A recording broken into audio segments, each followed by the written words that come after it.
સજ્જનો આ કથા આપણને શીખવા માંગે છે દશરથજી એને એક માથાનો વાળ સફેદ થાય ઈ કાન પાસેનો સફેદ વાળ જોઈ અને આખું અયોધ્યાનું ચક્રવર્તી સામ્રાજ્ય છોડી દેવા તૈયાર થઈ ગયા અને આપણે આખું છાપરું થોડો થઈ જાય તો ઈ ઘર છોડવા તૈયાર નથી. બહુ કરુણા છે આ સમાજની, સમજવાનો પ્રયત્ન કરજો. અત્યારે શું થાય છે, વહુને સાસુ પ્રત્યે પ્રેમ નથી, એનું કારણ શું છે? સાસુને છોડવું નથી, વહુને આંચકી લેવું છે. અને એટલા માટે તો બધા ડખા થાય, એના માટે તો બધા ઝઘડા થાય. સાસુને એના હાથમાં જે છે સત્તા એ છોડવી નથી અને વહુ કે અમને આપી દો. એટલા માટે તમે જુઓ, અમે ઘણી વાર કથાની અંદર કહું, ઘણા લોકો અમને પૂછે કે તમે આવી રીતે સતત કથાઓ ગાયા કરો આખું વર્ષ, તો તમને કથા કરવામાં થાક ન લાગે? તો હું કહું અમને જરાય થાક ન લાગે. કેમ? જ્યાં જ્યાં ગામડે ગામડે શહેરોમાં અમે કથા કરવા જઈએ ને ત્યાં કેટલી યુવાન વહુઓના અમને આશીર્વાદ મળે. કેમ? જો સવારમાં 3 કલાક અને બપોર પછી 3 કલાક કથા કરીએ ને એટલે વડીલો બધાય કથા સાંભળવા આવે ને એટલે ઘરે બેઠી બેઠી બહુ આશીર્વાદ આપે, મહારાજ ભગવાન તમારું સારું કરે.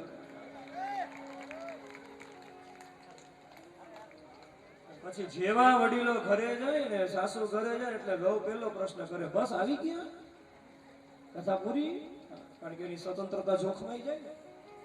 સમજવાનો પ્રયત્ન કરજો કે એ યોગ્ય સમયે આપણે. અને એક વસ્તુ તમને બધાને ખબર છે કે નથી ખબર? ન ખબર હોય તો કહી દો, લગભગ તો ખબર જ હશે. એકવાર છોડવાનું ઈ નક્કી છે કે નથી? સાચું કહેજો, છોડવાનું છે ઈ નક્કી છે કે નથી?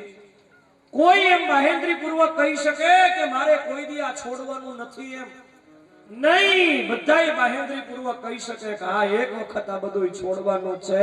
એ પરાણે છોડવું પડે એના કરતા પ્રેમથી છોડી દઈએ ને તો ઘરમાં માન જળવાઈ રહે, ઘરની અંદર સન્માન જળવાઈ રહે. અને સફેદ રંગ છે ને નિવૃત્તિનો બોધ છે.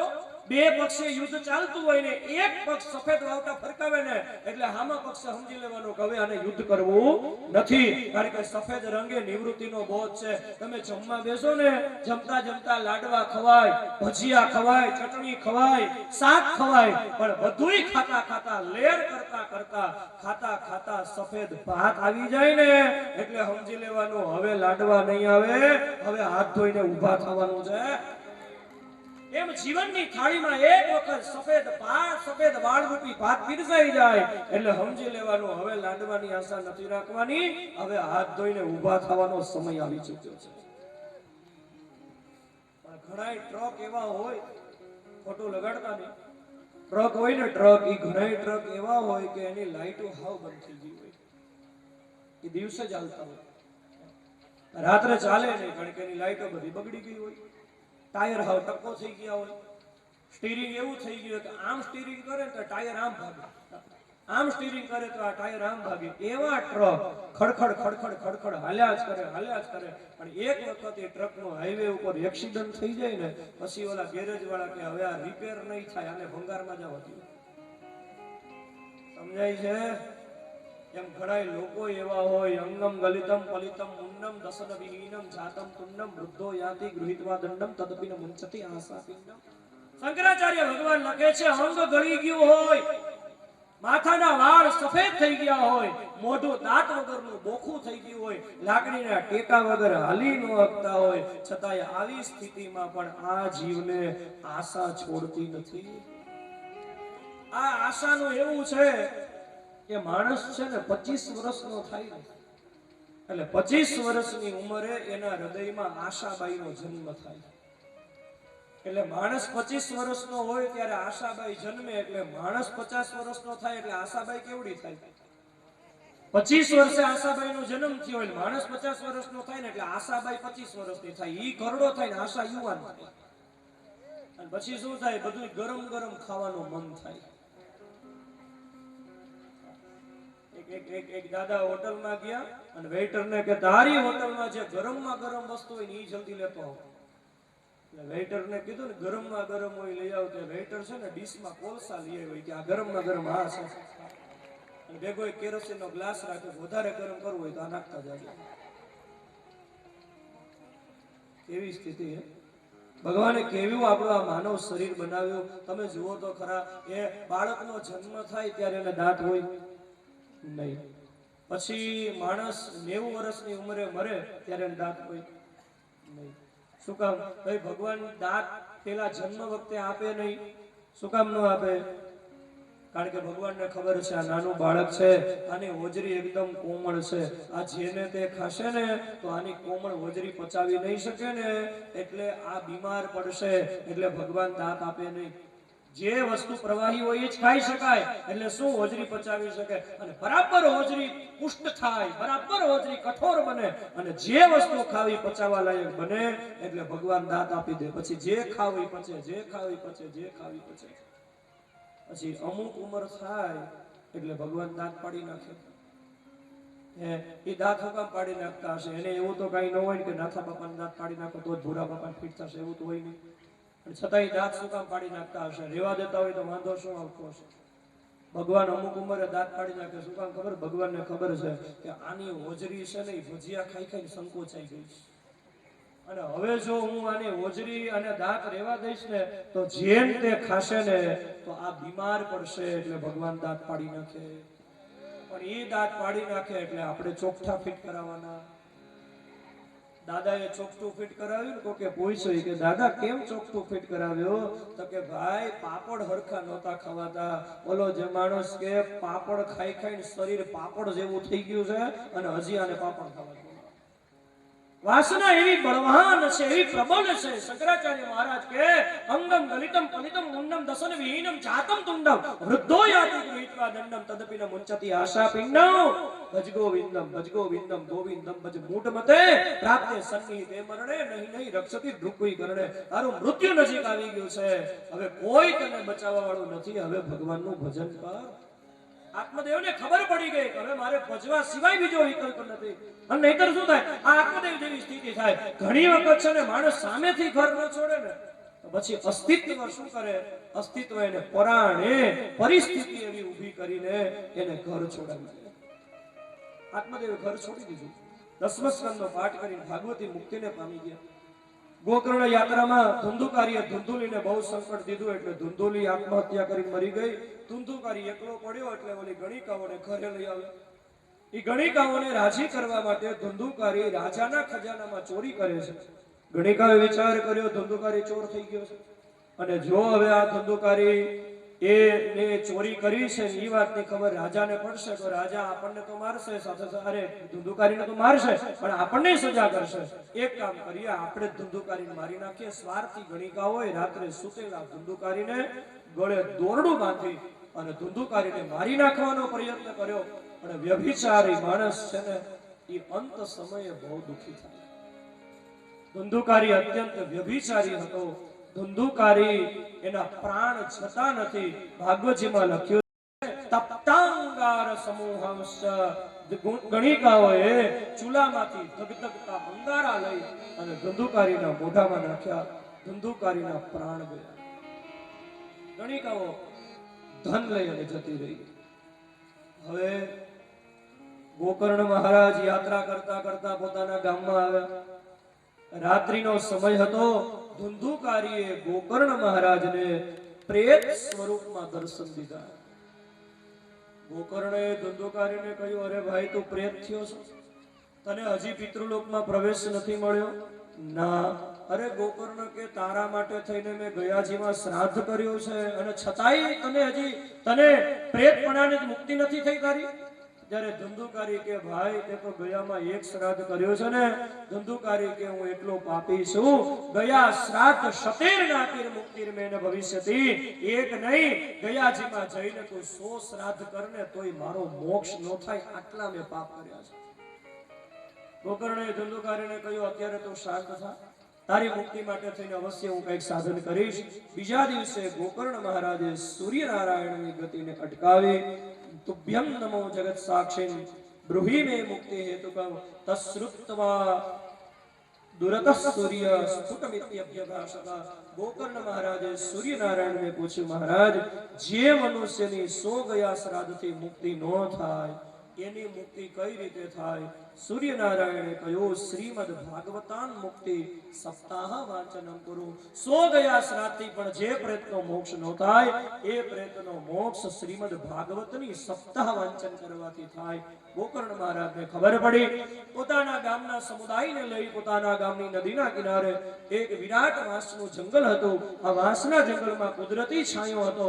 ત્યાં ગોકર્ણ મહારાજના વક્તા સ્થાને ગામ એક ધુંધુકારીના પ્રેતપણામાંથી મુક્ત કરવા માટે થઈને ભાગવતની કથા કરે છે. એ વખતે પિતૃ દેવતાઓનું આહવાન થયું. ધુંધુકારી વાતરૂપેણ એટલે વાયુના સ્વરૂપમાં ભટકતો એક 7 ગાંઠ વાળો વાંસ હતો. એની અંદર ધુંધુકારી પ્રવેશ કરી જાય છે. કથા સાંભળે છે. એક દિવસની કથા પૂરી થઈ. એક ગાંઠ તૂટી, બીજા દિવસે બીજી ગાંઠ તૂટી, ત્રીજા દિવસે ત્રીજી ગાંઠ તૂટી. આમ કરતા કરતા 7મા દિવસે જ્યારે કથા સંપન્ન થઈ, એ વાંસની અંદરથી દિવ્ય સ્વરૂપ ધારણ કરી અને ભૂત બનેલો ધુંધુકારી કથા સાંભળીને ભગવાનના દૂત જેવો બની અને જ્યારે પ્રગટ થયો ત્યારે લોકો અત્યંત પ્રસન્ન થયા છે. દિવ્ય સ્વરૂપ છે. પીળું પીતાંબર ધારણ કર્યું છે. ગળામાં તુલસીની માળા ધારણ કરી છે. કપાળની અંદર તિલક છે. મસ્તકે મુગુટ ધારણ કર્યો છે. ધુંધુકારી ગોકર્ણને વંદન કરીને કહે છે, ભાઈ નનામ ભ્રાતરમ સદ્યો ગોકર્ણમિતિ ચાબ્રવે ત્વયામ મોચિતો બંધો કૃપયા પ્રેતકસ્મલાદ. હે ભાઈ, તને ધન્યવાદ આપવા પડે. ધુંધુકારીએ કહ્યું, ગોકર્ણ તારા જેવો ભાઈ મને મળ્યો, હું આજ પ્રેતપણામાંથી મુક્ત થયો. ધુંધુકારીએ શ્રીમદ ભાગવત જેની પરિક્રમા કરી છે અને પરિક્રમા કરતા ધુંધુકારી બોલ્યો છે, ધન્ય ભાગવતી વાર્તા પ્રેત પીડા વિનાશિની સપ્તાહોપી તથા ધન્ય કૃષ્ણ લોક ફલપ્રદા. શ્રીમદ ભાગવતની કથાને ખરેખર ધન્યવાદ છે કે મારા જેવા પાપીને પણ ભાગવતની કથાએ ભગવાનનો દૂત મને બનાવી દીધો. અને એ વખતે આકાશ માર્ગેથી વિમાન આવે છે. ભગવાનના પાર્ષદો ધુંધુકારીને કહે છે, તમે વિમાનમાં બેસો, તમે ભગવાનના ધામમાં પધારો. તો ધુંધુકારી એને જ્યારે વિમાનમાં બેઠો ને ત્યારે ગોકર્ણજી ઓલા ભગવાનના જે પાર્ષદો હતા ને એને કહ્યું કે કથા તો બધાએ સાંભળી છે, કથા તો બધાએ સાંભળી છે, તો જે કથા સાંભળે એના બધાયના માટે વિમાન આવે. તો ધુંધુકારીને એકને જ વિમાન કેમ? બધાય અત્રમે અહીંયા ગોકર્ણ મહારાજ બોલ્યા છે, અત્રેવ બહવા સંતિ શ્રોતારો મમ નિર્મલા.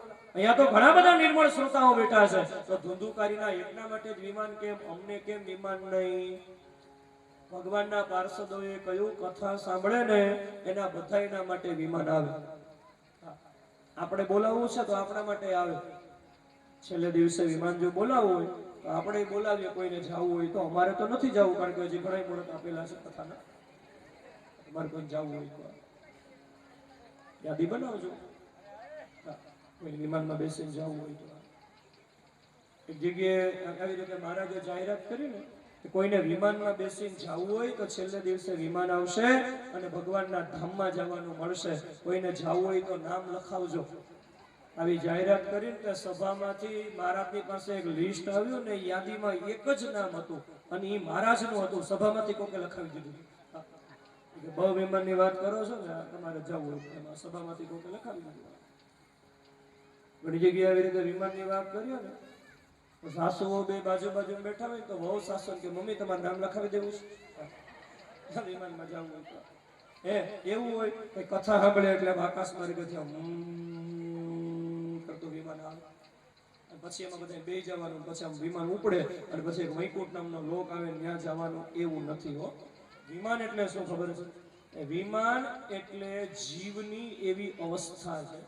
શ્રીમદ ભાગવતની જે કથા સાંભળે ને એની અવસ્થા વિમાનની અવસ્થા થઈ જાય. વિમાન એટલે વિગતામાન ઇતિ વિમાન.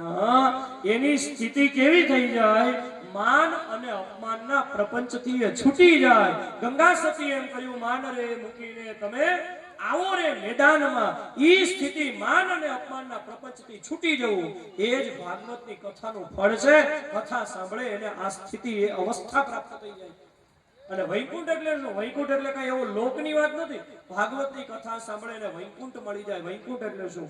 જો આપણી બુદ્ધિ છે ને કુંઠિત છે. કુંઠિત બુદ્ધિ એટલે કેવી બુદ્ધિ? અનિર્ણયાત્મક. અહીંયા આવ્યા પછી શું કરવાનું છે, અહીંયા શું કામ આવ્યા છીએ ઈ ખબર જ આપણને નથી. આ અનિર્ણયાત્મક બુદ્ધિને કથા સાંભળીને એક ચોક્કસ નિર્ણય મળી જાય કે મારું અહીંયા આવવાનું કારણ શું છે. ઈ નિર્ણયાત્મક બુદ્ધિની પ્રાપ્તિ વૈકુંઠ એટલે કુંઠિત બુદ્ધિ એ વિકુંઠ બની જાય. એટલે નિર્ણયાત્મક બુદ્ધિ એટલે મનુષ્યને પરમ વિવેકની પ્રાપ્તિ, એ જ વૈકુંઠ લોક છે. અહીંયા આવ્યા પછી જે આપણને અનિર્ણયાત્મક બુદ્ધિ છે અને ચોક્કસ નિર્ણય મળી જાય મારે અહીંયા આવ્યા પછી શું કરવાનું છે, મનુષ્ય દેહની પ્રાપ્તિનું કારણ શું છે, એ વિમાન છે.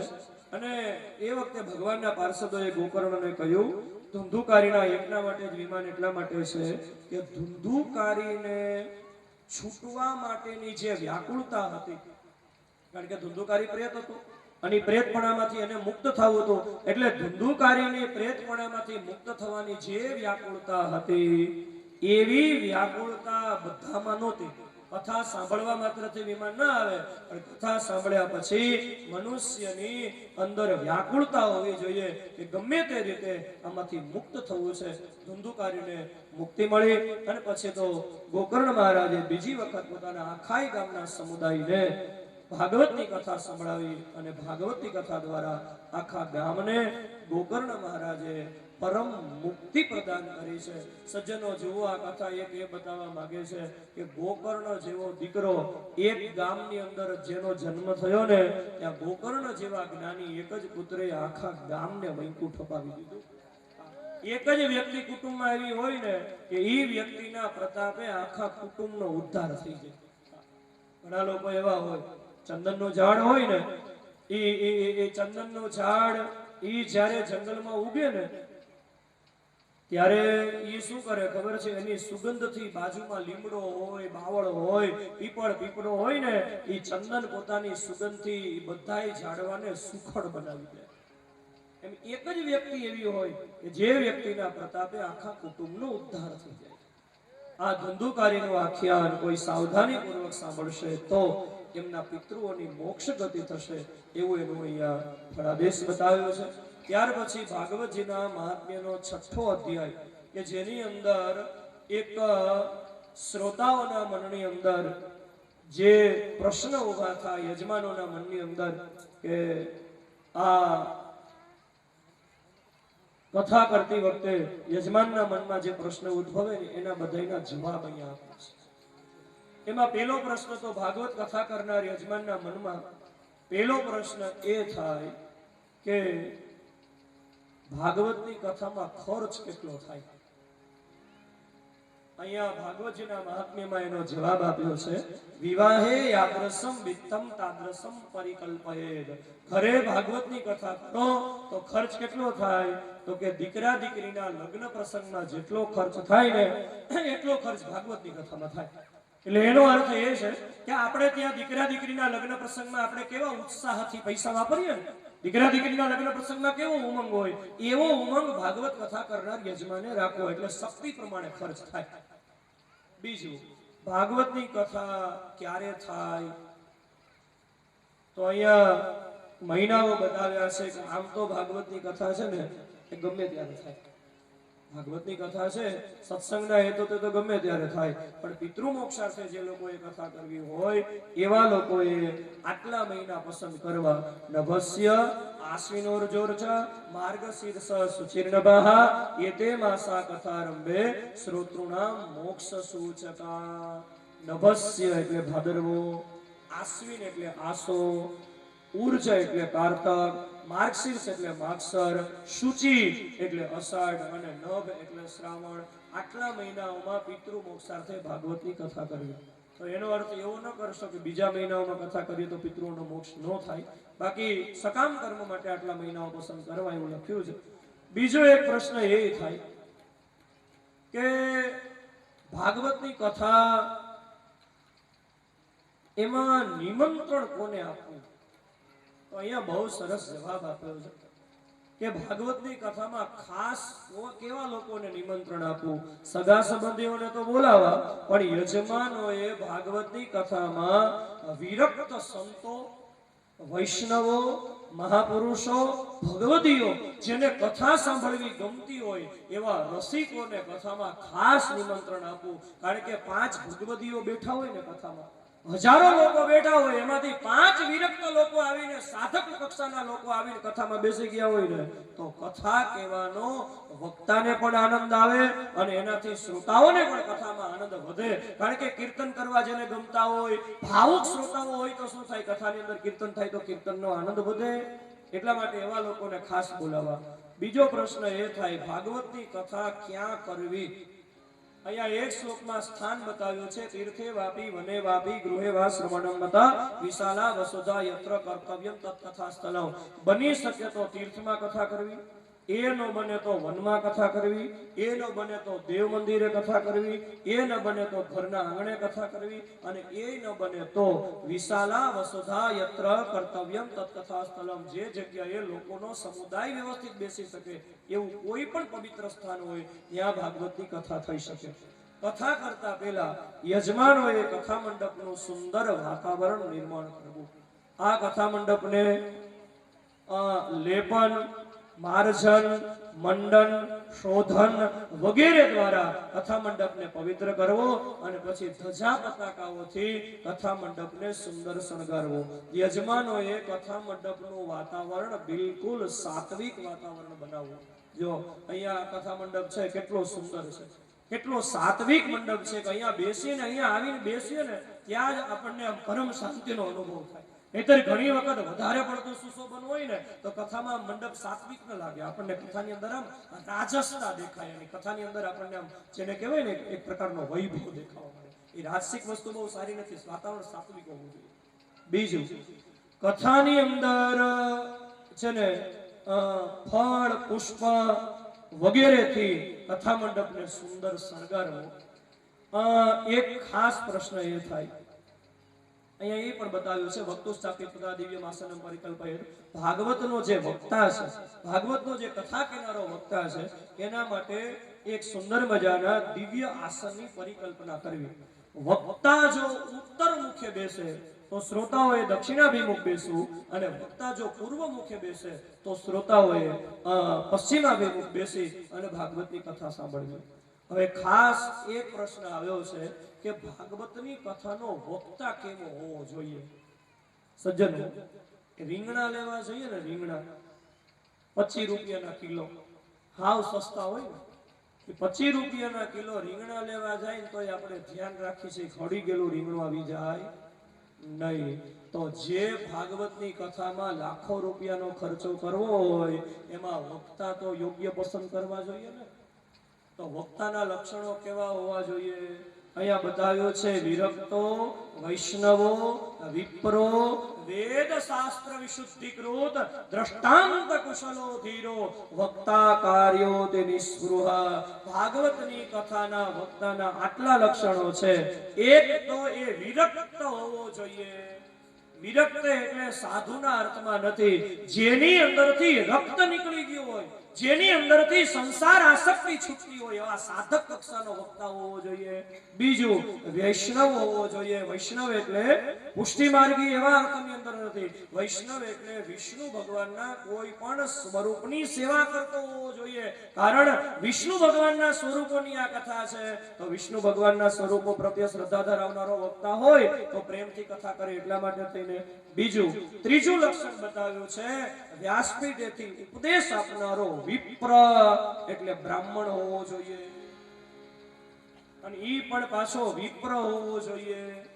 વિપ્ર એટલે બ્રાહ્મણ તો થાય, પણ એક અર્થની અંદર અહીંયા બ્રાહ્મણ શબ્દ ન પ્રયોજતા વિપ્ર શબ્દ પ્રયોજ્યો છે. વિપ્ર એટલે વિગતા પ્રપંચ ઇતિ વિપ્રઃ, જેની અંદરથી છળ કપટ છૂટી ગયું છે એવો બ્રાહ્મણ હોવો જોઈએ. પાછો વેદ શાસ્ત્ર વિશુદ્ધિકૃત, વેદ અને શાસ્ત્રનો ભણેલો હોવો જોઈએ. કેસેટ સાંભળી સાંભળીને કથાકાર થઈ ગયો એવો નહીં, વેદ શાસ્ત્રને ગુરુ મુખ્યથી ભાગવત ભણ્યો હોય આવો વક્તા ભાગવતની કથા માટે પસંદ કરવો. પાછો કેવો હોવો જોઈએ? દ્રષ્ટાંત કુશલો, ભાગવતની કોઈ પણ વાતને સમય પ્રમાણે લોકભોગ્ય રીતે દ્રષ્ટાંત આપી અને કુશળતા પૂર્વક સમજાવે એવો વક્તા હોવો જોઈએ. અને વક્તા કાર્યો તે નિસ્પૃહ, વક્તાનું એક છેલ્લું લક્ષણ બતાવ્યું છે, નિસ્પૃહ હોવો જોઈએ. ભાગવતના કથાકારને કથાની સાથે એની આજીવિકા જોડાયેલી છે, એટલે એના રોટલા આ ગ્રંથથી નીકળે છે. એટલે સ્વાભાવિક છે કોઈ પણ વક્તાને અપેક્ષા હોય કે આ કથાથી 5 પૈસા મને મળે, એવી દરેકને આશા હોય. પણ વક્તા પૈસા માટે થઈને જ કથા કરતો હોય એવો વક્તા ન હોવો જોઈએ. કથા કરે એટલે પૈસા મળે એ સ્વાભાવિક છે, પણ પૈસા માટે થઈને જ કથા કરતો હોય એવો નહીં, નિસ્પૃહ વક્તા હોવો જોઈએ. ભાગવતની કથાનો ભાવ કરતો હોય ને એવો વક્તા નહીં, ભાવથી કથા કરતો હોય ને એવો વક્તા હોવો જોઈએ. કથાને આ વક્તાની પસંદગી બતાવી છે. અનેક ધર્મ વિભ્રાંતા, અનેક ધર્મમાં વિભ્રાંત થયેલો હોય, સ્ત્રૈણ હોય, પાખંડી હોય, જેની અંદર આ માતૃશક્તિ વિદ્યમાન હોય એવું લાગ્યા કરતું હોય, પછી પાખંડી હોય, આવો વક્તા સુખ શાસ્ત્રો કથોચ્ચારે ત્યાજ્યાસ્તે યદિ પંડિતા, ગમે એવો પંડિત હોય પણ પાખંડી હોય તો સુખ શાસ્ત્ર આ ભાગવતની કથા માટે એવો વક્તા ક્યારેય પસંદ કરવો નહીં. વક્તાની સહાય માટે સંશયનો નાશ કરી શકે એવા બ્રાહ્મણોનું વર્ણન કરવું.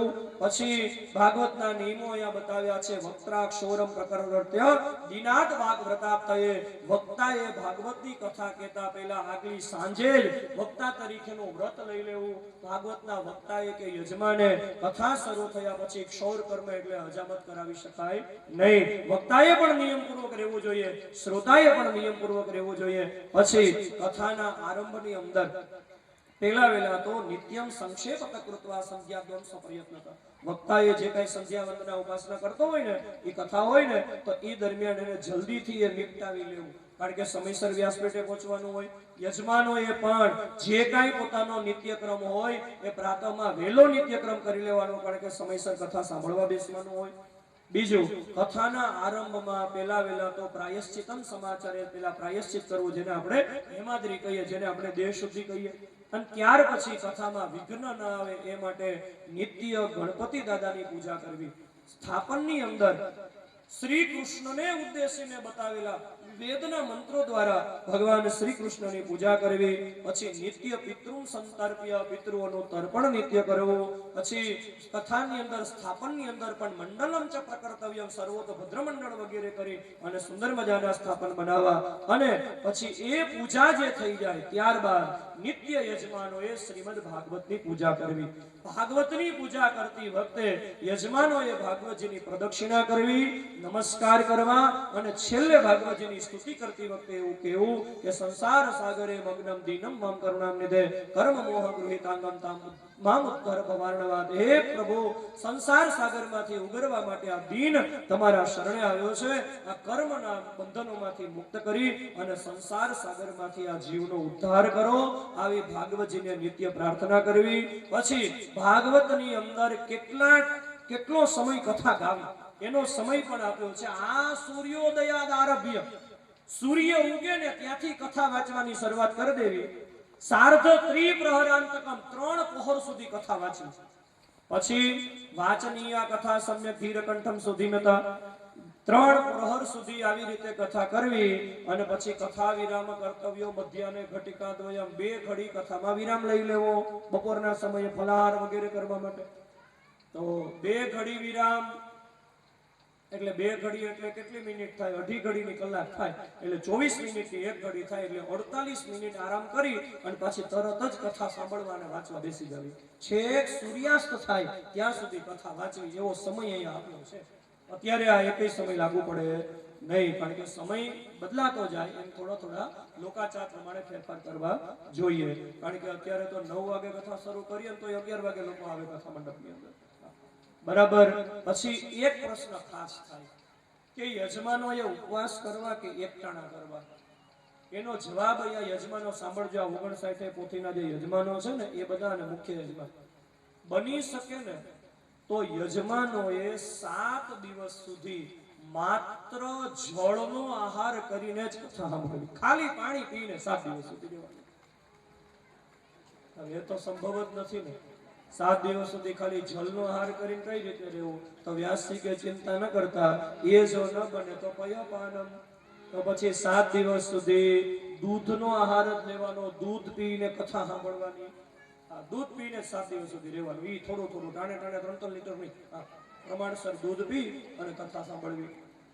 અને કદાચ એ ન બને તો ઘણા લોકો એમ કે તમે દૂધ પીને પણ કથા નથી સાંભળી શકી એમ તો વ્યાસજીએ ઉદારતા આપી ફલાહારેણ. તો પછી ફલાહાર કરવું. ફલાહાર એટલે ઋતુ પ્રમાણે જે ફળ મળતું હોય એવું એકાદું ફળ ખાઈ લેવું અને એવી રીતે રહેવાનું. ફલાહાર એટલે ફળનો આહાર. બટેટું ફળ નથી, સકરિયું ફળ નથી, સાબુદાણા ફળ નથી, સાંબો ફળ નથી, રાજગરો ફળ નથી. ફલાહાર એને કહેવાય કે જેમાં ફળનો આહાર કરવાનો હોય. બાકી રાજગરાની પૂરી સૂકી ભાજી ખાવ તો એને અન્નનો ત્યાગ કહેવાય, ફલાહાર નો કહેવાય. ફલાહાર તો એને કહેવાય જેમાં ફળનો આહાર કરવાનો હોય.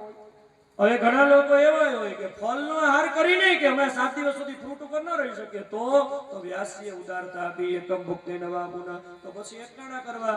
એક ટાઈમ ભોજન, એક ટાઈમ ફલાહાર, એક ટાઈમ ભોજન, એક ટાઈમ ફલાહાર. એકટાણા કરો.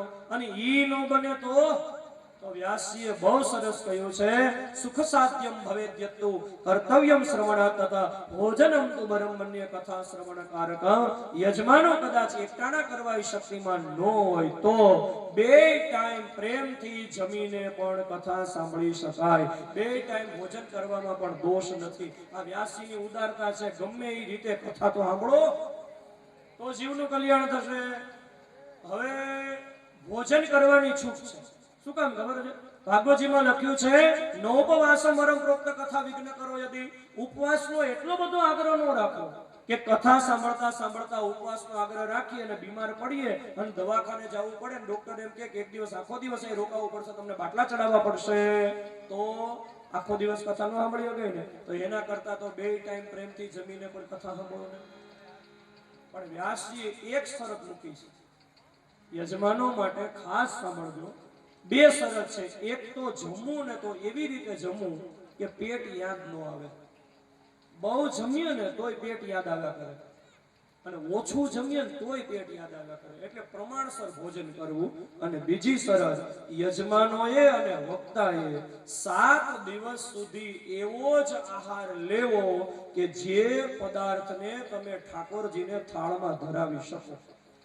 જે વસ્તુ ભગવાનને તમે ધરાવી ન શકો એવી વસ્તુ વક્તાથી કે યજમાનથી 7 દિવસ દરમિયાન લઈ ન શકાય. અહીંયા ભાગવતજીની અંદર બતાવ્યું છે હવિષ્યાન એટલે યજ્ઞમાં હવનીય જે વસ્તુ છે તે, અથવા તો ભગવાનને તમે જે ધરાવી શકો છો તે. હવે જે વસ્તુ તમે ભગવાનને ધરાવી ન શકો એવી વસ્તુ ખાવામાં યજમાનો ઉપયોગમાં ન લેવાય. તામસી પદાર્થનો ઉપયોગ 7 દિવસ સુધી બની શકે તો ન થાય. આ નિયમ છે. હવે આ ભાગવતની કથા એની અંદર જો કથા કરનારો દરિદ્ર હોય તો સંપત્તિવાન બને, રોગી હોય તો નિરોગી બને, પછી અપ્રજ હોય, સંતાનહીન હોય તો પ્રજાવાન બને. આ ભાગવતની કથાનો મહિમા છે. અને આ ભાગવતની કથાની અંદર જો યજમાન છે એ ગૃહસ્થી હોય તો એને સમાપનમાં યજ્ઞ કરાવવો, અને જો વિરક્ત યજમાન હોય તો એને ભાગવતજીના સમાપનમાં ભગવદ્ ગીતા અને વિષ્ણુ સહસ્ત્ર નામનો પાઠ કરાવો. આવો નિયમ છે. આ ભાગવતની કથા સનકાદિક કુમારોની અને દેવર્ષિ નારદજીની મહાત્મ્યની કથા ચાલતી હતી. એમાં પરમહંસ ચક્ર ચૂડામણી શ્રી સુખદેવજી મહારાજનું આગમન થયું. બધાને પરમાનંદ થયો છે. અને એ વખતે સુખદેવજી મહારાજ જ્યારે પધાર્યા ને ત્યારે ભાગવતજીના શ્લોકો બોલતા બોલતા આવ્યા. બધાને એટલો આનંદ થયો. કથાનો જ્યારે સમાપન થયું ને ત્યારે અહીંયા ભાગવતજીમાં એક બહુ સુંદર શ્લોક બતાવ્યો છે. પ્રહલાદ સ્થાલધારી તરલ ગતિતયા ઉદ્ધવ કાશ્ય ધારી શ્રીમદ ભાગવત મહાત્મ્ય શ્રવણ વિધિ કથનમ નામ અષ્ટોધ્યાય. શ્રી કૃષ્ણાર્પણમસ્તુ. શ્રી દ્વારિકાધીશ કી જય. મહાત્મ્યની કથા સંપન્ન થાય છે. ભાગવતજીના પહેલા સ્કંદના પહેલા અધ્યાયના પહેલા શ્લોકનું પઠન કરીને આજની કથાને અહીંયા વિરામ આપીશું. પહેલા શ્લોકનું અર્થઘટન આવતીકાલે સવારે થશે. પણ ભાગવતજીનો પહેલો શ્લોક વ્યાકરણનો શાર્દુલ વિક્રીડિત છંદ છે. બહુ સુંદર છંદ છે આ શાર્દુલ વિક્રીડિત. શાર્દુલ એટલે સિંહ થાય. જંગલની અંદર સિંહ જ્યારે રમતા હોય અને એ વખતે એના મુખમાંથી જે પ્રકારની ગર્જના થતી હોય એ પ્રકારનો છંદ એટલે શાર્દુલ વિકડિત છંદ. બહુ સુંદર.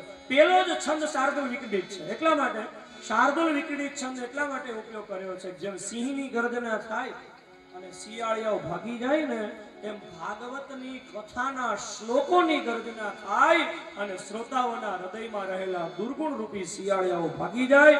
એટલા માટે થઈને પહેલો શ્લોક શાર્દુલ વિકડિત છંદનો છે. જન્માદ્ય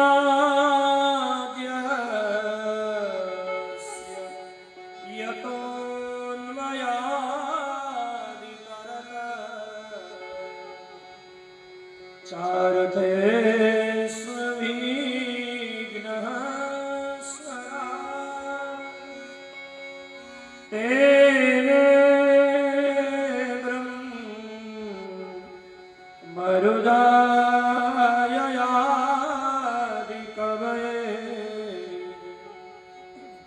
મુહ્યન્તિ સૂરયઃ તેજો મૃદા યથા વિનિમયો યત્ર ત્રિસર્ગો મૃષા ધામ્ના સ્વેન સદા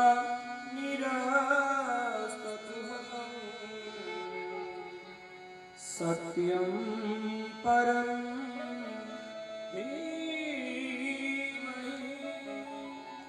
સત્યં પરમ ધીમહિ. પહેલા શ્લોકનું પઠન કરીને ભાગવતજીમાં પ્રવેશ લઈને હવે પછી પ્રથમ શ્લોકનું અર્થઘટન, મહાભારતની દિવ્ય કથા, પાંડવોનું સ્વર્ગારોહણ વગેરે કથાનું દર્શન આવતીકાલે કથાની અંદર આપણે પ્રાતઃમાં 9 વાગ્યાથી કથાનું શ્રવણ કરીશું. ખાસ યજમાનોને બધાને યાદી, શાસ્ત્રીજી આચાર્યજી જે પ્રમાણે આપ સૌને અનુજ્ઞા કરે એ પ્રમાણે સૌ સમયસર પૂજા માટે આવી જજો. એટલે સમયસર પૂજા સંપન્ન થાય તો આપણે સમયસર કથાની અંદર પ્રવેશ લઈ શકીએ. એ હેતુથી આવો કથાના સમાપનની અંદર ભાવ અને પ્રેમથી 2 મિનિટ માટે તાલી પાડીને ભગવાન નામ સંકીર્તન, ભગવાનના ગુણાનુવાદના સમાપનમાં ભગવાનનું કીર્તન થોડી વાર લઈએ. અરે મેરો તો રાધે શ્યામ કે ચરણાર પગ મેરો તો રાધે શ્યામ કે ચરણાર મેરો તો રાધા કે ચરણાર અરે મેરો તો સીતારામ કે ચરણાર. હરિ બોલ. મેરો તો સીતારામ કે ચરણાર અરે મેરો તો સીતારામ કે ચરણાર. અરે મેરો તો સીતારામ કે ચરણાર રામ કે ચરણાર શ્રી રાઘવ કે ચરણાર. राम के चरणार श्री राघव के चरणार राम के चरणार श्री राघव के चरणार. राम के चरणार श्री राघव के चरणार अरे मेरो तो आधार उमा शिव के चरणार.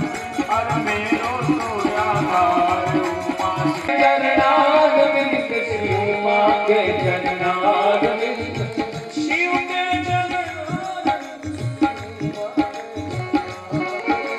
शिव के चरणार श्री उमा के चरणार अरे मेरो तो आधार राधे श्याम के चरणार. अरे मेरो तो आधार राधे श्याम के चरणार सीताराम के चरणार. सीताराम के चरणार उमा शिव के चरणार. उमा शिव के चरणार राधे श्याम के चरणार. राधे श्याम के चरणार सीताराम के चरणार. सीताराम के चरणार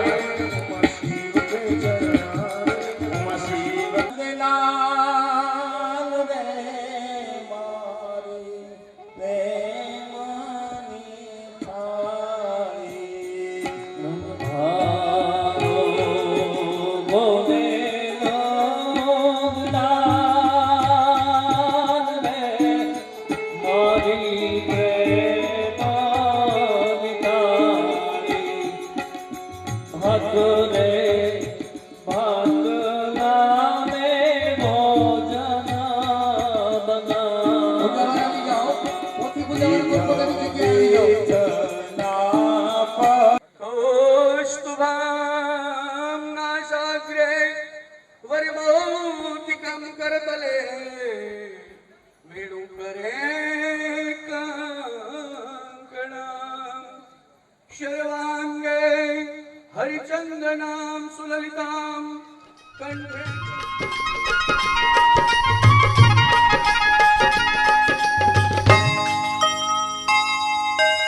ઉતારો આરતી શ્રી કૃષ્ણ ઘેરે આવ્યા ઉતારો આરતી શ્રી કૃષ્ણ ઘેરે આવ્યા માતા જશોદા કુંવર કાન ઘેરે આવ્યા માતા જશોદા કુંવર કાન ઘેરે આવ્યા હરખને હુલામણે શામળિયો ગીરે આવ્યા હરખને હુલામણે શામળિયો ગીરે આવ્યા જીણે જીણે ચોખલીએ ને જીણે જીણે ચોખલીએ ને મોતીડે વધારવા રે ઉતારો આરતી શ્રી કૃષ્ણ ઘેરે આવ્યા માતા જશોદા કુંવર કાન ઘેરે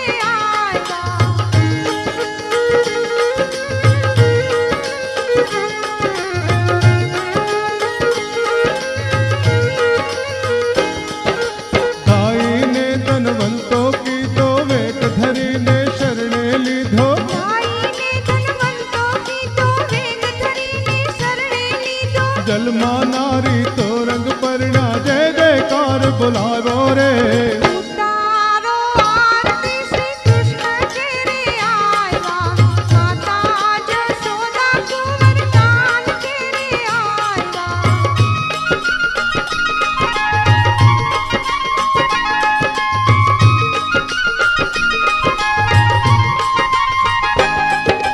કાળાને કો બરડા કીધા વાદીના મનવંતા કીધા કાળાને કો બરડા કીધા વાદીના મનવંતા કીધા વામનજીનું રૂપ ધરીને બલિરાજા બોલાવા રે ઉતારો આરતી શ્રી કૃષ્ણ ઘેરે આવ્યા માતા જશોદા કુંવર કાન ઘેરે આવ્યા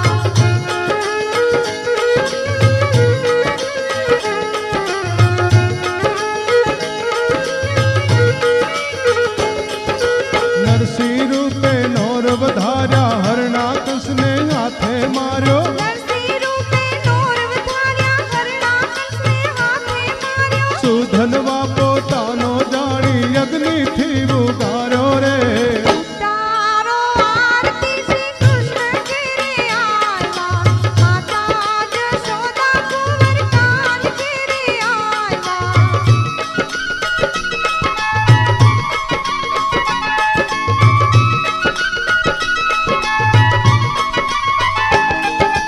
દાદુર રૂપે દૈત્ય સહાર્યો ભક્તજનોના ફેરા ટાળ્યા દાદુર રૂપે દૈત્ય સહાર્યો ભક્તજનોના ફેરા ટાળ્યા કુબજા દાસી શરણે રાખી નામે વૈકુંઠ પામ્યા રે ઉતારો આરતી શ્રી કૃષ્ણ ઘેરે આવ્યા માતા હાથમાં લઈ અને પરિક્રમા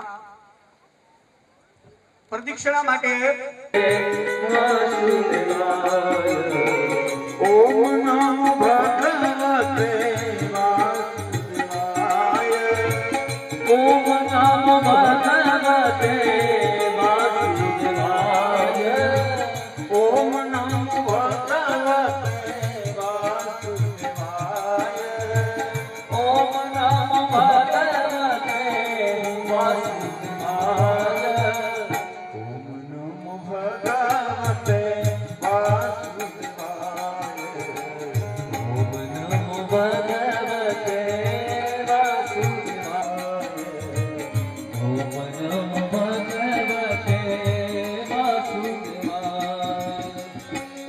નમો ભગવતે વાસુદેવાય ઓમ નમો ભગવતે વાસુદેવાય ઓમ નમો ભગવતે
शशिपन्नगभूषणाय शैलेन्द्रजावदनचुम्बितलोचनाय कैलासमन्दरमहेन्द्रनिकेतनाय लोकत्रयातिहरणाय नमः शिवाय पद्मावदातमणिकुण्डलगोविन्दे धेरणुया देवा भदरं वस्येमा क्षभिर्जठराः स्थिरैराञ्जये दुष्टो वा घोषस्थानो भिर्यर्धे महि देवहिदां यदायो द्यौः शान्तिरां दार्गजग्गो श्रीमन्महागणाधिपतये नमः विघ्नहर्तेभ्यो नमः इष्टदेवताभ्यो नमः कुलस्वरूपाय नमः श्रीकृष्णाबलं च द्रबलं तदेवा लक्ष्मी भगे दे ગૃહગાં સ્મરામિ. બધા યજમાનો હાથમાં જલ રાખશે અને યજમાન પત્ની હાથ રાખશે. પરિવાર દીઠ એક વ્યક્તિ કોઈ પણ પાણી રાખે, બાકી બધા હાથ અડાડી રાખે. ઓમ વિષ્ણુ અત્રાધ્ય મહામંગલ્ય ફલપદ માસોત્તમે માસે ઉત્તમે ચૈત્ર માસે શુભે कृष्ण पक्षे दशम्यायां तिथौ श्रीमनः भृगुवासरे यथा वर्तमान नक्षत्र योग करण लग्न मुहूर्त एवं आदि सकल ग्रह गण विशेषेण विशिष्टायां शुभ पुण्य तिथौ पाराशर गोत्रस्य मौका औटंक धारिणे अमुको सपत्नीको सपरिवारो यजमानो अस्तो पितृनां उद्धारणार्थं निरति शय्यानंद सायुज्य उत्तम लोक विष्णु लोक वैकुंठ लोक प्राप्त्यर्थम समस्त पितॄणां श्रीमद भागवत सप्ताह ज्ञान यज्ञेस्मिन् अध्ये द्वितीय हन्नि प्रातः काले भगवन् वाग्मय स्वरूपी पूजन तथा च पितृ पूजन अर्चन पानी મૂકી જાઓ મહમ કરીએ હે. હાથની અંદર પુષ્પ રાખી ગણપતિમાં ફૂલ આપો. બધે યજમાન હાથમાં પુષ્પ લઈ લેજો. પુષ્પ હાથમાં રાખી પુષ્પ લઈ લેજો. પુષ્પ અથવા ચોખા જે કાંઈ પણ પૂજા દ્રવ્ય આપણી પાસે હોય તે લઈ લેજો, હાથમાં ગ્રહણ કરજો. પુષ્પ અથવા ચોખા હાથમાં રાખી ગણપતિ મહારાજનું મનની અંદર સ્મરણ કરી જાજો. શ્વેતાંગમ શ્વેત વસ્ત્રમ શ્વેત કુસુમ ગણે પૂજિતમ શ્વેત ગંધે क्षीराब्धो रत्नदेवये सुवर्णरतिलकां रत्नसिंहासनस्थां महेभ्यः स्वधालिभ्यः स्वधा नमः प्रपितामहेभ्यः स्वधालिभ्यः स्वधा नमः अखण्डपितरो पितरो पितरः सुन्दरवम्मः भूर्वास्वावं स्वस्तपितृभ्यो नमः. प्रार्थनापूर्वक नमस्कारान् समर्पयामि. पितॄणां वास्तु सामे हाथ जोड़ी राख्यो.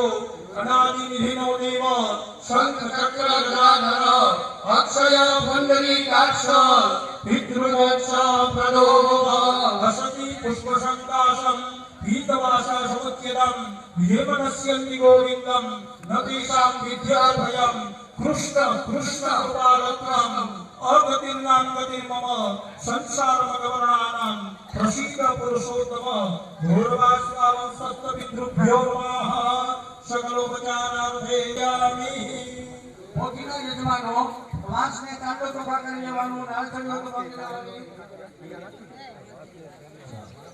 બાકીના પોતીના યજમાનો વાંસના ટુકડાને કાંડો ચોખા કરી નાળચંદ બાંધી દેવાની પૂજા કરી હાથની અંદર ફરીથી પુષ્પાત્મા ચોખાત્મા રાખી ભાગવતજીની સામે હાથ જોડી રાખજો. હવે આપણે ભાગવતજીનું પૂજન કરવાનું છે. તો હાથની અંદર પુષ્પાની ચોખા સહમોઢાક્ષિયાવા ધ્વંસોરે સ્વાહા બરહાપીડં નટવરવપો કર્ણયો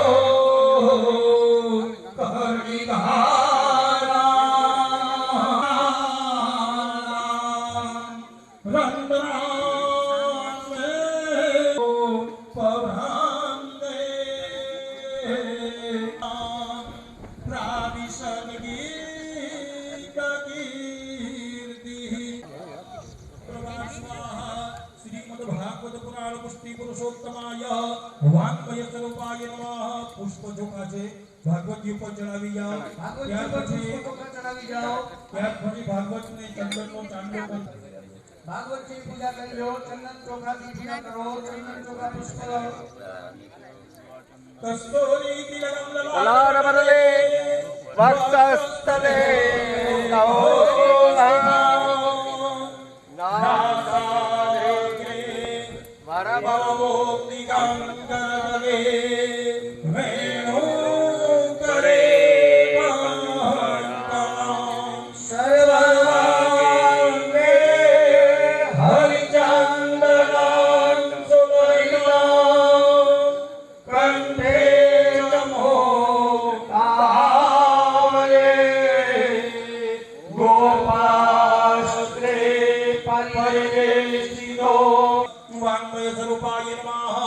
गंधं समर्पयामि अक्षतां समर्पयामि पूजार्थे पुष्पाणं समर्पयामि धूपदीपनैवेद्य फलताम्बूलं समर्पयामि.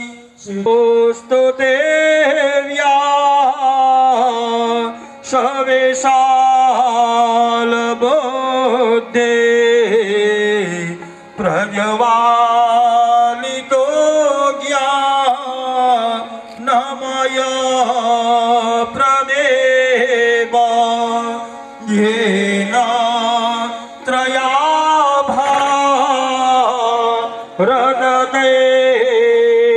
त्रयाभारतैलपूर्णा प्रज्वालितो ज्ञानमय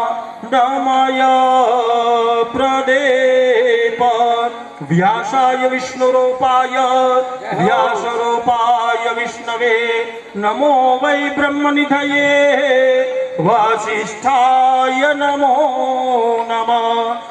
चतुर्वदनो ब्रह्मा द्विबाहो अपरो हर अभाललोचन शम्भो भगवान् बादरायण भूर्वास्व व्यासनाथ भुजे काना काळा मीठी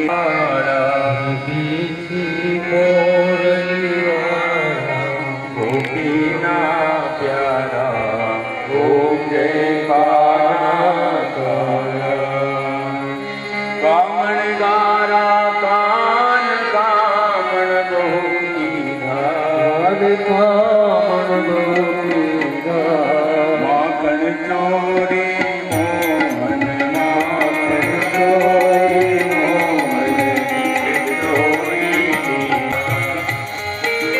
नंद यशोदा के वैकुंठार्या वैकुंठार्या काव्य मर्दन कूल पेरो तुझ पान के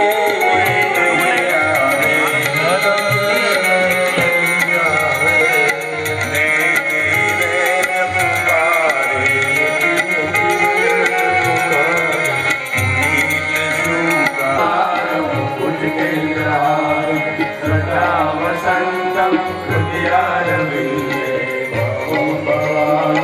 सहितं नमामि मंगलं भगवान विष्णु मंगलं गरुड़ध्वज मंगलं पुंडरीकाक्ष मंगलाय सर्वमंगल मंगल्ये शिवे सर्वार्थसाधिके शरण्यं त्र्यंबके नारायण वैश्वयानि कानि च पापानि जन्मान्तरकृतानि च भगवत जी ने आज्ञा जोतानि शर्वाणि नश्यन्तो प्रदक्षिणा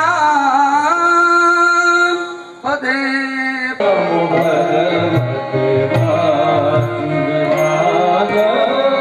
ओम नमो भगवते वासुदेवाय ओम नमो भगवते वासुदेवाय ओम नमो भगवते वासुदेवाय ओम नमो भगवते वासुदेवाय ओम नमो भगवते वासुदेवाय ओम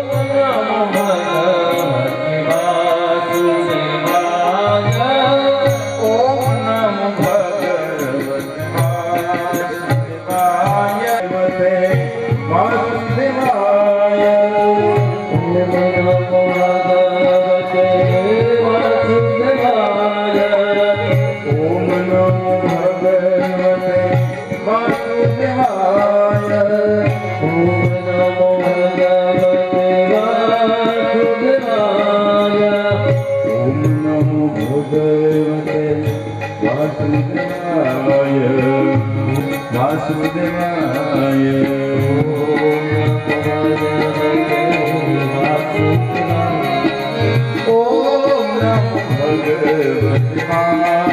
वासुदेवाय ओम नमो भगवते वासुदेवाय ओम नमो भगवते वासुदेवाय ओम नमो भगवते वासुदेवाय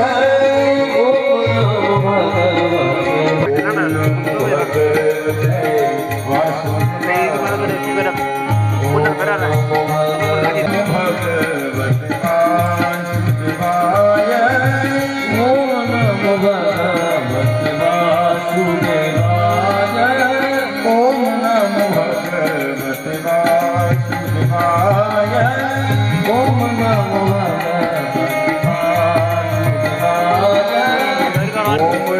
भगवते वासुदेवाय ओम नमो भगवते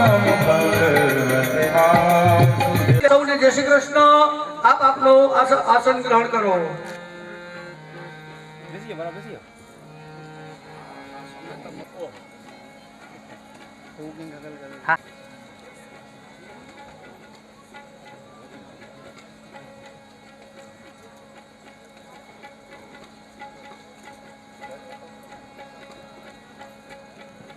જાબે પાણી દો મારા ઘરે જાબો ના ભાઈ કૃષ્ણ જન્મ જરીંગે અને મારે બે જાબા લઈ જાય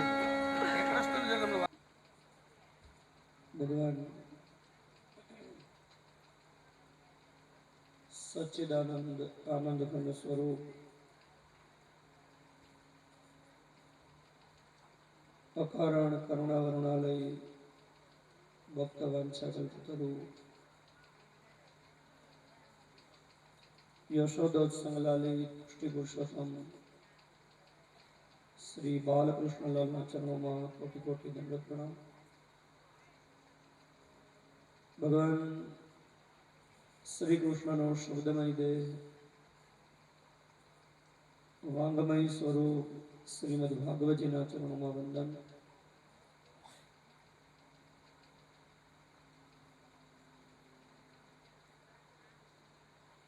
श्री कचरा पदमश्री मोता परिवार द्वारा सुरापुरा श्री रामजे दादा सानिध्य में मोता परिवार समस्त मित्रों आत्ममोक्षार्थे समायोजित श्रीमद् भागवत सप्ताह समूह ज्ञान यज्ञ में बीजा दिवसना मंगल प्रभाते व्यासपीठेथी आप सौનું હૃદયપૂર્વક અભિવાદન કરું છું। આપ સૌના હૃદયમાં બિરાજતા પરમ કૃપાળુ પરમાત્માને મારા પ્રણામ। સૌને જય શ્રી કૃષ્ણ, જય શ્રી રામ।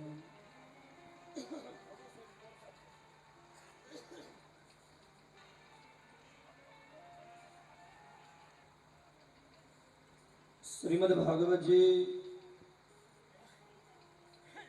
એ સાક્ષાત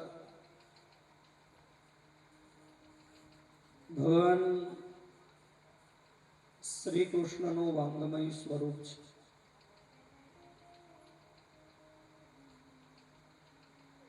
શ્રીમદ ભાગવતજીના દર્શન કરતા કરતા શ્રીમદ ભાગવતજીનું અધ્યયન કરતા કરતા શ્રીમદ ભાગવતજીનું શ્રવણ કરતા કરતા ભાગવતજીના શબ્દે શબ્દ ભગવાનનું દર્શન કરાવે છે. સજ્જનો, આપણી હિન્દુ સંસ્કૃતિ છે ને એ વૈદિક સંસ્કૃતિ છે. આપણે ત્યાં 4 વેદ છે. એ વેદના 4 વિભાગ છે. વેદનો એક વિભાગ છે સંહિતા. સંહિતાની અંદર ઋચાઓ છે. વેદનો એક બીજો વિભાગ છે બ્રાહ્મણ ગ્રંથો. ત્રીજો વિભાગ છે આરણ્યક અને ચોથો વિભાગ છે ઉપનિષદ.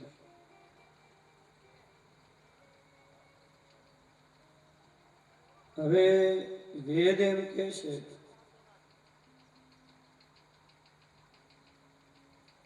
કે જ્યાં સુધી આ જીવ સંસારનો ત્યાગ ન કરે ને ત્યાં સુધી એને બ્રહ્મ તત્વનો અનુભવ ન થાય.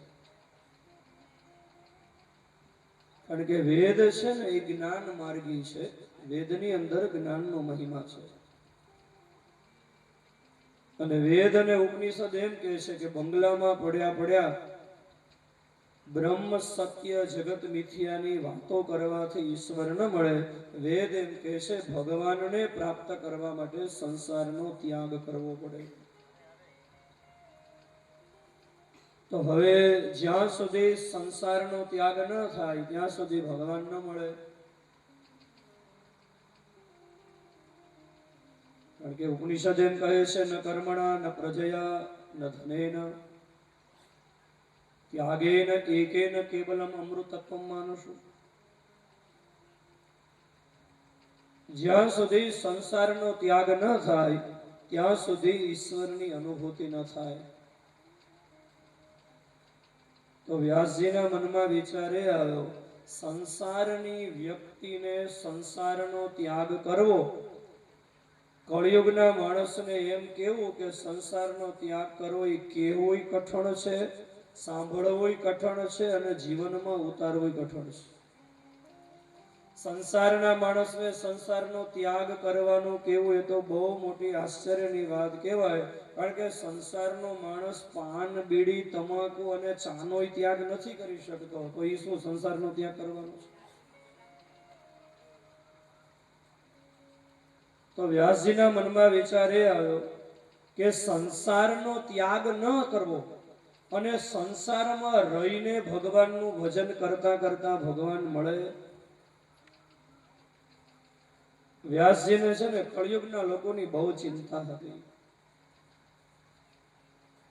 એટલે વ્યાસજી છે ને એને કળિયુગના લોકો માટે સંસારમાં રહીને સંસારમાં રહેતા રહેતા ભગવાનને કઈ રીતે મેળવી શકાય એનું શ્રેષ્ઠતમ માર્ગદર્શન વ્યાસજીએ શ્રીમદ ભાગવતમાં આપ્યું છે.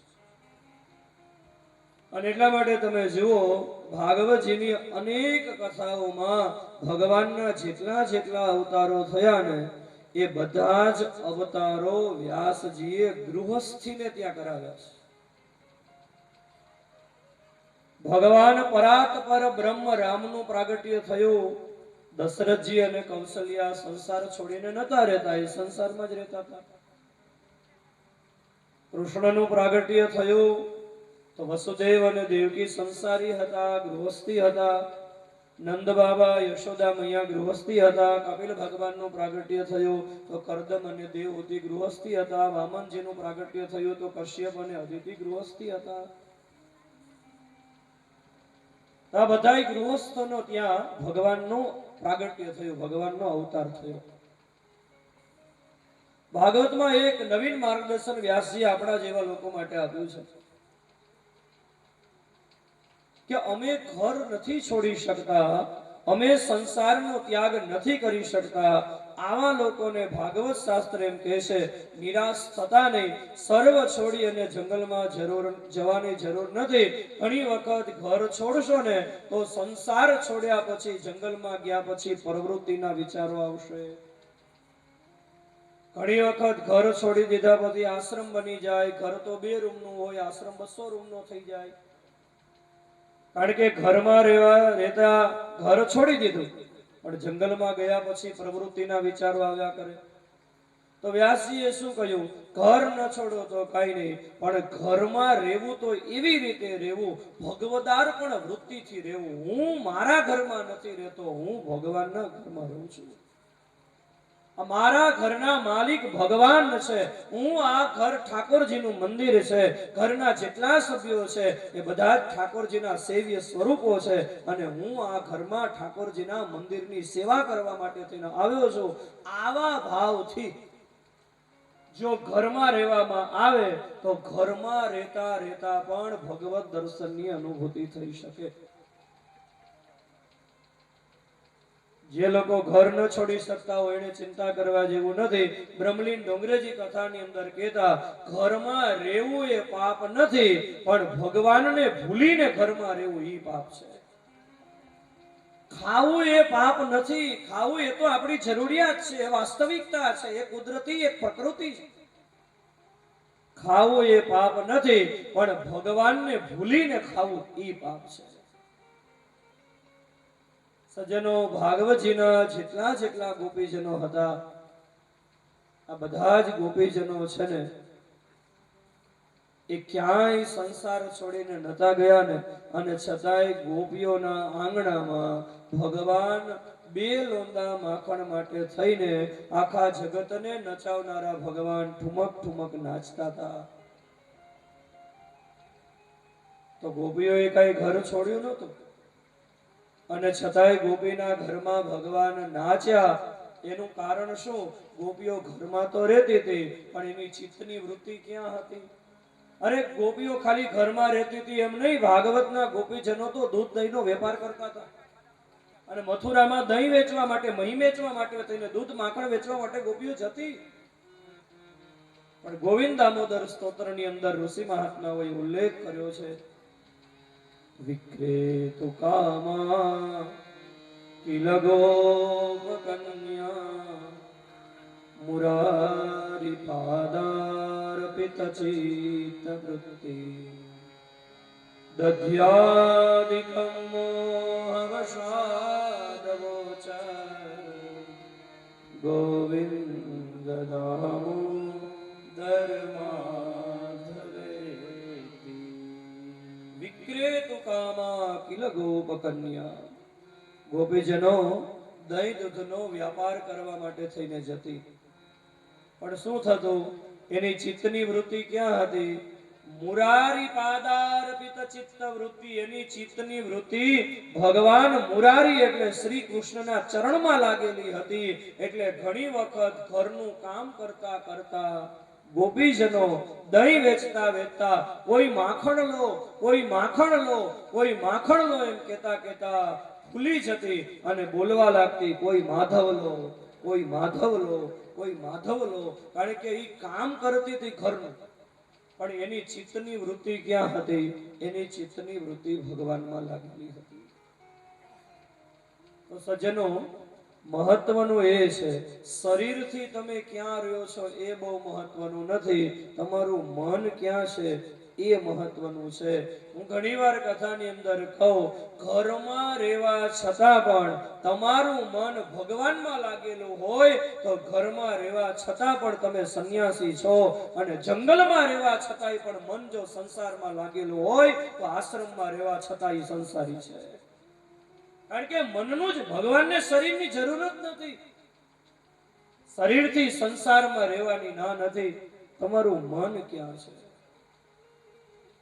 અને એટલા માટે તો રામકૃષ્ણ પરમહંસ પોતાના પ્રવચનોમાં એક દ્રષ્ટાંત આપતા કે હોડી છે ને એ પાણીમાં હોય ને તો હોડી તરે.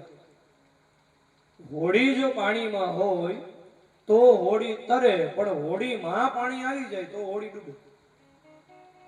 હોડી પાણીમાં છે ત્યાં સુધી હોડી તરશે, પણ હોડીમાં જો પાણી આવી જશે તો હોડી ડૂબશે. એમ આપણે સંસારમાં છીએ ને ત્યાં સુધી વાંધો નથી, પણ આપણા મનમાં જો સંસાર આવી ગયો કે આ મારું છે, આ મારું છે, હું કોઈને નહીં આપું, આ મારું છે, એ મમત્વ જો થઈ ગયું તો એ બંધન છે, આ જીવને સંસારમાં ડૂબાડશે. સંતો દ્રષ્ટાંત આપે છે, જીવન જીવવાની મજા લેવી હોય ને તો કેવી રીતે જીવવું. સાકર ઉપર બેઠેલી માખી હોય ને એ ગળપણનો સ્વાદ લેતી હોય, અને મધ ઉપર બેઠેલી માખી હોય ને એ ગળપણના સ્વાદનો અનુભવ કરતી હોય. પણ બેયમાં ફરક ઈ કે સાકર ઉપર બેઠેલી માખી છે ને એ ગળપણનો અનુભવ કરતા કરતા જ્યારે ઉડવું હોય ને ત્યારે ઉડી શકે, પણ મધ ઉપર બેઠેલી માખી એમાં એવી ચીપકી જાય કે એ ઉડવું હોય તો ઉડી ન શકે, કારણ કે એમાં ફસાઈ ગઈ છે. એમ સંસારમાં રહેવાની મજા લેવી હોય ને આઠેય કોર મસ્તી જોઈતી હોય તો ભાગવતજી કહે છે તમે સંસારમાં રહ્યો એનો વાંધો નહીં, પણ તમારા મનમાં સંસાર આવવા દેતા નહીં, નહીતર સંસાર બંધનનું કારણ બની જશે. અને એટલા માટે તો શરીરને બંધન અને મોક્ષનું કારણ કીધું જ નથી ભગવદ્ ગીતામાં. મન એવં મનુષ્યાણ કારણ બંધન મોક્ષયો. મનુષ્યનું મન છે એ જ બંધનનું અને મોક્ષનું કારણ બને છે. મન જ્યારે એવું માને કે આ મારો છે ને સજ્જનો, ત્યારે સુખ દુઃખ થાય. તમે જોજો, સમજવાનો પ્રયત્ન કરજો. હું અને તમે છીએ ને આપણે 99% સંસારથી છૂટેલા છીએ, 1% જ બંધાયેલા છીએ.